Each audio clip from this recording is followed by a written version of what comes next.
সুখে যেমন বেশি উচ্ছ্বসিত হওয়া উচিত নয়, তেমনি দুঃখে বেশি ভেঙে পড়াও উচিত নয়। কারণ সুখ এবং দুঃখ দুটোই অস্থায়ী, তারা আসবে এবং চলে যাবে। কিন্তু যদি তুমি তাদের সাথে নিজেকে বেঁধে ফেলো, তাহলে তুমি স্থায়ী শান্তি পাবে না। যখন সব কিছু তোমার বিরুদ্ধে যায়, তখন একটা গুরুত্বপূর্ণ বিষয় হলো নিজেকে একা মনে না করা। কারণ তুমি কখনোই একা নও। তোমার ভেতরে এক অসীম শক্তি আছে, যা সব সময় তোমার সাথে আছে। গীতায় এই শক্তিকেই বলা হয়েছে আত্মা। এই আত্মা কখনো ধ্বংস হয় না, কখনো পরিবর্তিত হয় না। তুমি শুধু শরীর নও, তুমি এই অসীম শক্তির অংশ। যখন তুমি এই সত্যটা উপলব্ধি করতে পারো, তখন বাইরের সমস্যাগুলো আর তত বড় মনে হয় না। আমরা সাধারণত নিজেদের সীমাবদ্ধ ভাবি আমি পারবো না, আমার দ্বারা হবে না। কিন্তু গীতা বলে তুমি অসীম সম্ভাবনার অধিকারী। তোমার ভিতরে এমন শক্তি আছে যা তুমি এখনো চিনতে পারোনি।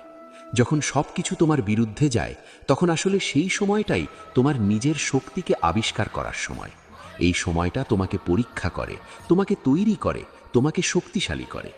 জীবনে যারা বড় কিছু করেছে, তারা সবাই কোনো না কোনো সময় ভয়াবহ প্রতিকূলতার সম্মুখীন হয়েছে। কিন্তু তারা হাল ছাড়েনি, তারা নিজের উপর বিশ্বাস রেখেছে, আর সেটাই তাদের সফল করেছে।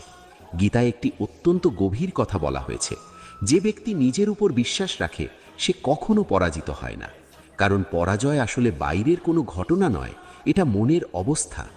তুমি যদি মনে করো তুমি হেরে গেছো, তাহলে তুমি সত্যিই হেরে গেছো। কিন্তু যদি তুমি মনে করো তুমি লড়াই চালিয়ে যাবে, তাহলে কেউ তোমাকে হারাতে পারবে না। যখন সবকিছু তোমার বিরুদ্ধে যায়, তখন সবচেয়ে গুরুত্বপূর্ণ হলো লড়াই চালিয়ে যাওয়া। হয়তো তুমি বারবার ব্যর্থ হবে, হয়তো তুমি ক্লান্ত হয়ে পড়বে, কিন্তু তবুও থামবে না। কারণ প্রতিটি ব্যর্থতা তোমাকে কিছু শেখায়, প্রতিটি ভুল তোমাকে আরও শক্তিশালী করে, আর এই শেখার প্রক্রিয়াই তোমাকে একদিন সফলতার দিকে নিয়ে যায়। আমরা প্রায়ই তাড়াহুড়ো করি, চাই সবকিছু দ্রুত ঠিক হয়ে যাক। কিন্তু গীতা বলে প্রকৃতির নিজস্ব সময় আছে, সবকিছু ঠিক সময়ে ঘটে। তুমি যদি ধৈর্য হারাও, তাহলে তুমি নিজের ক্ষতি করবে। কিন্তু যদি তুমি বিশ্বাস রাখো এবং কাজ চালিয়ে যাও, তাহলে একদিন সবকিছু ঠিক হয়ে যাবে। যখন সবকিছু তোমার বিরুদ্ধে যায়, তখন একটা জিনিস মনে রাখা খুব জরুরি, এই সময়টাও কেটে যাবে। যেমন ভালো সময় স্থায়ী নয়, তেমনি খারাপ সময়ও স্থায়ী নয়। তুমি যদি এই সময়টাকে সাহসের সাথে মোকাবিলা করতে পারো, তাহলে ভবিষ্যতে কোনো সমস্যাই তোমাকে ভয় দেখাতে পারবে না। গীতা আমাদের শেখায় নিজেকে জানো। কারণ যদি তুমি নিজেকে না জানো, তাহলে তুমি সব সময় বাইরের জিনিসের উপর নির্ভরশীল হয়ে পড়বে। আর বাইরের জিনিস সবসময় পরিবর্তনশীল, তাই সেখানে স্থায়ী শান্তি পাওয়া সম্ভব নয়।